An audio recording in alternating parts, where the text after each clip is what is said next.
Bagi kita penikmat olahraga sepak bola, khususnya penggemar Liverpool, Bill Shankly telah menjadi sebentuk mitologi. Di mana-mana mitos memang tak selalu akurat. Karena mitos memang tak mengejar akurasi. Pokok dari mitologi adalah menggambarkan sesuatu yang kompleks ke dalam bentuk yang sederhana, mudah dimengerti dan mudah diterima. Sehingga narasi mitologi itu bisa terus-menerus direproduksi dalam berbagai versi. Atau seperti yang dengan cemerlang digambarkan D.H. Lawrence, sastrawan Inggris yang masyhur dengan novel haramnya, berjudul Lady Chatterley's Lover. Mitologi adalah upaya mengisahkan totalitas pengalaman manusia untuk menjelaskan kejiwaan secara lebih dalam, sangat dalam sampai menukik ke dalam darah dan jiwa. Begitupun juga dengan mitologi Shankly, bersemayam di dalam darah dan jiwa klub Liverpool. Dan sebagai sebuah narasi, sejarah Liverpool seringkali dipantulkan, digambarkan, atau bahkan kadang diwakili oleh apa yang pernah dilakukan, diucapkan, dan dialami oleh Bill Shankly. Narasi Bill Shankly. Hal tersulit dalam menuliskan Bill Shankly adalah tidak terjebak dalam retorika. Mengabadikan Shankly dalam kata-kata, kalian bisa aja menggunakan retorika tentang karismanya yang mampu membius ratusan ribu supporter Liverpool. Bisa juga mengutip ucapannya yang menyatakan bahwa sepak bola lebih penting dari hidup itu sendiri. Atau mengingat retorika tentang Shankly yang mengagungkan posisi nomor 1. Bahwa jika kamu yang pertama, kamu adalah yang pertama. Dan jika kamu yang kedua, kamu bukan apa-apa. Sebagai seseorang berkarakter kuat, yang mampu membuat pendengarnya terdiam dan mengiyakan semua idenya, Shankly memang biasa diingat dengan kutipan. Sosoknya juga akrab dikenang melalui gimmick, atau lewat cengkilan cerita singkat yang telah diulang ribuan kali. Dan semuanya sampai batas tertentu bisa dibenarkan. Fans yang mencium ujung kaki Shankly memang pernah terjadi.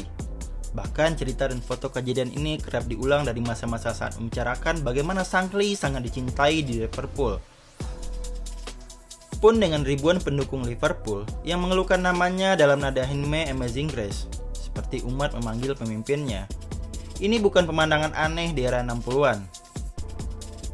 Dengan ucapan Shankly yang mudah untuk diingat dan diceritakan ulang, maka reproduksi massal apa-apa yang pernah keluar dari mulutnya juga bukan hal aneh. Tapi kurang adil rasanya mengingat sosok yang lahir 100 tahun yang lalu di tanggal 2 September ini. Jadi sekedar apa yang terlihat di media. Seolah-olah dengan hanya menggunakan kalimat-kalimat indah, Shankly bisa membangkitkan klub divisi 2 Inggris jadi salah satu klub terbaik Inggris. Seolah Shankly hidup sebagai dewa dalam mitos dan ceritanya kerap terdistorsi seiring waktu. Karena cerita tentang Shankly bukan cerita tentang dewa, tapi tentang manusia, tentang perjuangannya sebagai seorang manusia, tentang dan bagaimana ia menjadikan manusia, atau the people dalam bahasa Shankly, sebagai pusat kehidupannya. Sepak bola adalah cerita tentang manusia di bumi manusia. Segala dongeng tentang kesenangan dan serba mendewa-dewakan sebenarnya tidak terlalu menarik.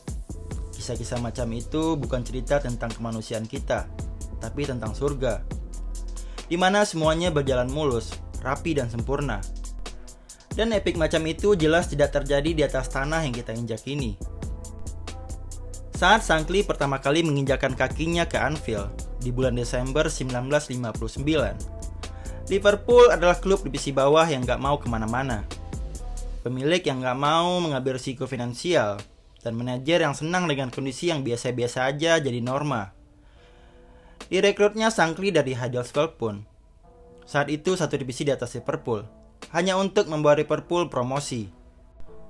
Dan aman duduk di posisi ketiga atau keempat dari bawah. Klub yang puas jadi mediocre. Demikian pula dengan pendukungnya. Ada teriakan dan geraman yang datang dari tribun, namun bukan dalam satu kesatuan yang bisa mengintimidasi lawan. Mereka cukup bahagia jika ada satu atau dua hal di atas lapangan yang bisa diseraki. Shankly lah yang membalikan keadaan ini. Ia meminta uang para direktur untuk mendapatkan pemain muda terbaik Britania. Dengan tangannya sendiri, Shankly juga membersihkan lapangan latihan dari batu, sampah, dan rumput liar. Bagi Shankly, Hanya fasilitas terbaiklah yang hanya boleh ada di Liverpool. Mulai dari tukang sapu di stadion, hingga para pemilik modal. Dituntutnya agar memberikan usaha terkeras. Seperti pidato Shankly di sebuah wawancara, "Jika saya jadi tukang sampah, maka saya akan jadi tukang sampah terbaik di Liverpool. Saya akan buat Liverpool jadi kota terbersih di dunia. Saya akan mengajak semua tukang sampah bekerja sebaik mungkin, dan saya akan pastikan mereka dibayar dengan pantas." Tapi mungkin ada orang yang bertanya, buat apa menghargai tukang sampah atas pekerjaan yang semua orang bisa lakukan? Tapi saya akan bertanya balik, mengapa mereka menganggap diri mereka lebih penting daripada tukang sampah? Saya akan bertanya seberapa bangga mereka jika kota mereka jadi kota terbersih di dunia. Dan siapa yang akan membuat mereka bangga? Yaitu tukang sampah. Jika semua orang berpikir demikian dan melakukan pekerjaan-pekerjaan kecil dengan kemampuan terbaiknya, maka itulah kejujuran. Sebagai seorang sosialis, bentuk kejujuran inilah yang ia inginkan dari setiap orang yang bekerja dengannya, tak terkecuali di Liverpool. Shankly juga menuntut adanya profesionalisme, kepercayaan diri, disiplin, optimisme, dan ambisi dari seluruh orang-orang di sekitarnya. Ia membuat orang percaya bahwa Liverpool adalah klub terbaik di dunia, walau saat itu hanya jadi klub terbaik kedua di kotanya sendiri. Saking terbiasanya Liverpool dengan ketidaksuksesan, mereka jadi pesimistik, seakan takut untuk melakukan apapun. Shankly berjuang keras untuk membuat orang percaya bahwa adalah mungkin untuk jadi sukses. Rapat direksi pun jadi medan pertempuran pribadi Shankly dengan para pemilik uang. Shankly akan berteriak menyampaikan argumennya, seperti jangan beli bola 5 pounds itu, dan beli yang lebih baik seharga 10 pounds. Ia juga bertengkar untuk meyakinkan direksi bahwa Liverpool tidak akan bisa mendapatkan pemain yang baik hanya dengan dana 3.000 pound sterling. Keributan seperti inilah yang terjadi hampir setiap musim. Shankly akan meminta dana untuk membeli pemain bagus, dan direksi akan membantahnya dengan dalih bahwa Liverpool dalam kondisi yang baik-baik saja. Beradu mulut dengan para direksi ini bukannya tidak menghabiskan energinya Shankly. Hampir setiap musim, Shankly bertanya pada dirinya sendiri, apakah perdebatannya tidak sia-sia? Bertarung melawan musuh di lapangan sudah cukup berat, tapi mengapa masih ada pertengkaran internal untuk meyakinkan orang? Atau apakah yang ia lakukan untuk Liverpool sudah cukup? Demi kota dan penduduk Liverpool, sukses di lapangan datang seiring dengan peningkatan kualitas tim dan kondisi klub. Demikian pula dengan kondisi di teras stadion, kembalinya kebanggaan pada klub. Direspon dengan suara lantang supporter di tribun. Kecintaan pada sosok Shankly cepat berubah jadi semacam pemujaan. Di saat-saat trofi tak kunjung datang, para supporter selalu setia di sampingnya. Mereka menolak untuk meragukan Shankly. Menurut Brian Reed, dalam buku 43 tahun dengan burung yang sama, sebuah kisah cinta di perpelilian, ikatan antara supporter dan pelatih seperti ini belum pernah terlihat sebelumnya. Shankly memulai sesuatu yang unik dalam sepak bola, yaitu pelatih sebagai idola. Tradisi inilah yang dipertahankan hingga sekarang. Sementara hanya pemain-pemain spesial saja yang jadi banner di tribun. Wajah para manajer tak pernah absen dipampangkan di setiap pertandingan kandang. Ini bukan tanpa sebab, selain karena berhasil memberikan harapan akan kesuksesan. Ketulusan Shankly sampai pada para pendukung Liverpool.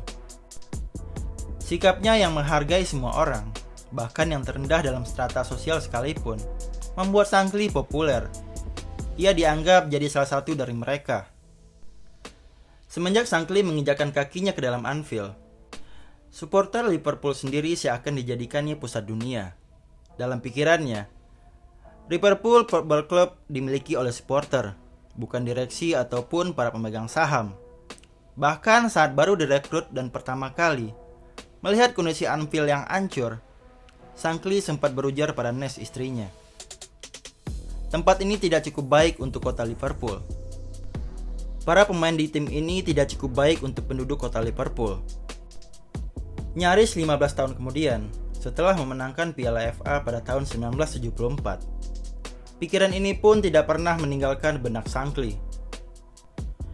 Di hadapan 100.000 pendukung Liverpool, Shankly berdiri di atas podium di St. George Hall dengan satu tangan di saku. Ia berbicara pada lautan merah yang terdiam mendengarkan. Semenjak saya datang ke Liverpool, ke Anfield, saya telah berulang kali berucap pada pemain saya bahwa mereka seharusnya merasa terhormat bermain untuk kalian. Dan jika mereka sebelumnya tidak percaya pada saya, maka sekarang mereka akan percaya. Di atas podium itu, Shankly bicara tentang kepercayaan manusia Liverpool, the people, terhadap dirinya. Inilah nubuat Shankly yang diucapkannya di ketinggian kota Liverpool. Nubuat itu sampai sekarang masih berlaku, dan akan terus berlaku. Liverpool akan tetap percaya pada Shankly. Para nabi kadang memang berkhotbah di atas bukit. Apa boleh buat?